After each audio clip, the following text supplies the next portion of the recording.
Fargo, season 4. Noah Hawley back, dog.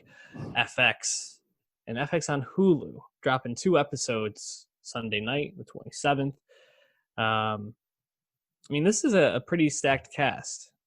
You have Chris Rock, Jesse Buckley, who we just saw, and I'm thinking of ending things in Chernobyl. Jason Schwartzman. Who else in this? Ben Whishaw. Yep. Jack Houston. Timothy Oliphant. Yep. Legion alums Jeremy Harris and Amber Midthunder. Good cast, like most of wasn't Danny Glover work for in this FX too? Isn't he Dr. Senator?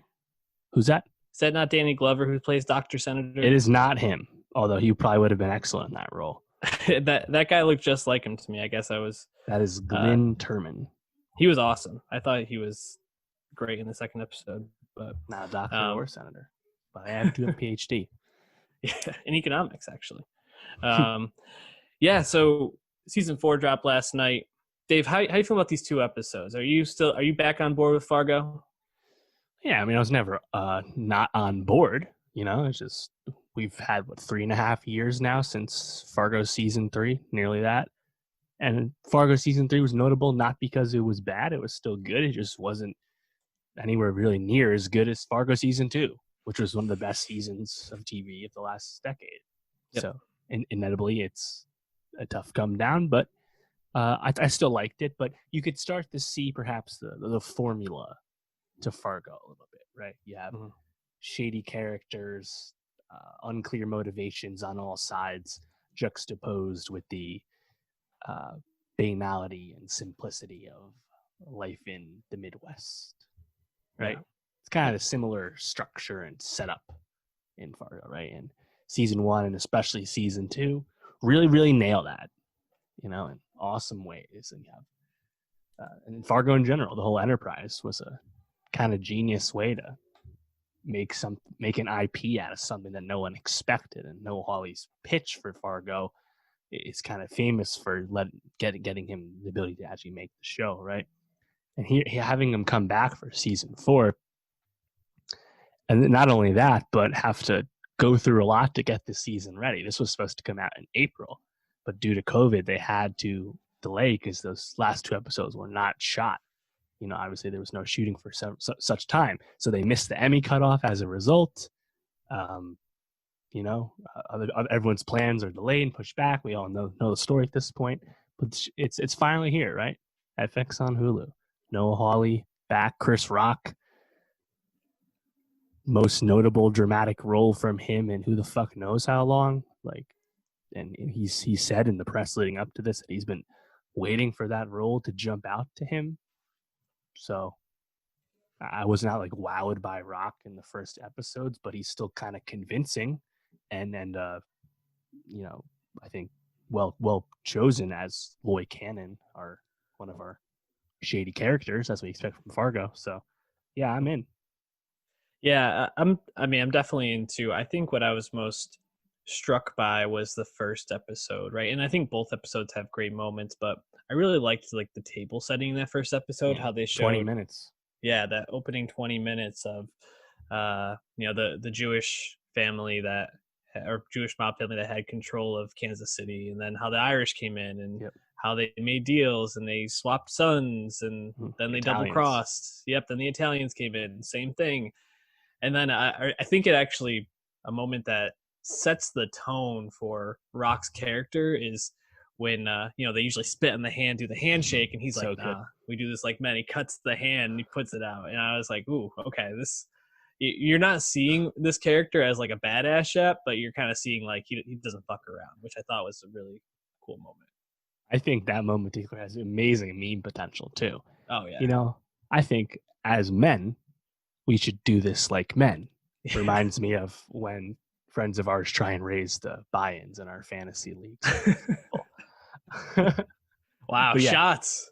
I thought that was really notable. Like you said, the table setting, a long, understated, because it takes so long, 25-minute almost prologue before you get the title card drop, right? Mm-hmm. Definitely intentional.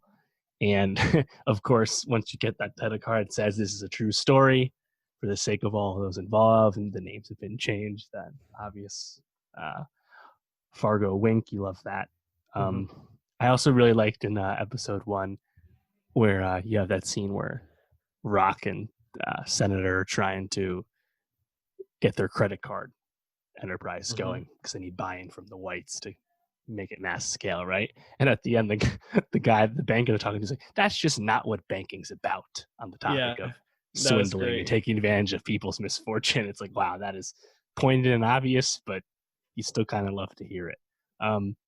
I've seen some mixed reception to a lot of the kind of heavy-handed comments and worldview being discussed in the first episode, namely like what makes an American and who decides that and stuff, right? And like, in a sense, it's coming at a timely moment to have that kind of thing be proposed. But I think the dialogue, at least in the beginning, was a little pointed. So I'm curious to see exactly how far that kind of stuff goes, because the way they were setting up, right, at the time, right, Italians were just as disregarded as other minorities, right? And that's kind of the premise we're getting here. So we'll see what happens with that. But I don't need Fargo to kind of have loftier ambitions. I don't care if Fargo sticks to what it does, because what it does is, to this point, good, but more importantly, it's always really watchable and compelling. So, I don't need Fargo season 4 to truly be anything that new to still be into it. Yeah, I definitely agree. I mean, Fargo and Noah Hawley have my season pass, so to speak. Whenever it's on, I'm going to watch it, just because after you make a season like season 2, and season 3 and season 1 both being good episodes or good series of TV, seasons of TV, even if 3 was a little bit less than 1, you just know that there's going to be at least moments, if not a cohesive product that's fantastic. And you see all the table setting in these. I'm really interested in Jessie Buckley's character and the role she's going to play, because she's just sewing this homicidal nurse who's just doing drugs with the Fada family, Jason Schwartzman. Yeah, in the drug closet. She's obviously pretty cunning, able to kind of wiggle her way out of more serious trouble when she gets fired from her job. She baked that pie. Interested to see what happens with that. She just seems like she's just sowing this insanity, and I want to know what her angle is and why she's doing it. Like, it's very interesting, and that's always the impressive thing that Hawley does, and that I think filmmakers like Gilligan and David Simon do really well, is they always have these multiple things going on that are going to tie and weave together so well, but you can also watch them individually and just be fascinated by those storylines. So really interested to see how this all comes together.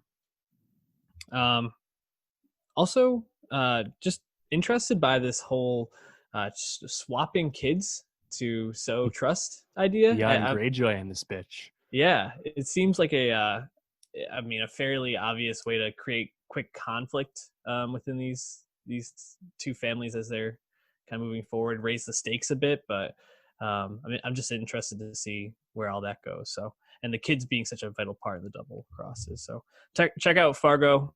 Any last thoughts before we move on? Cool to see Schwartzman do something outside of Wes Anderson, more serious role, not the most common thing from him. So I'm with it. I want to see the Wes Anderson season of Fargo. Just want to see what it would be like. That'd be something. That would look amazing. It would look amazing. I don't know how interesting it would be.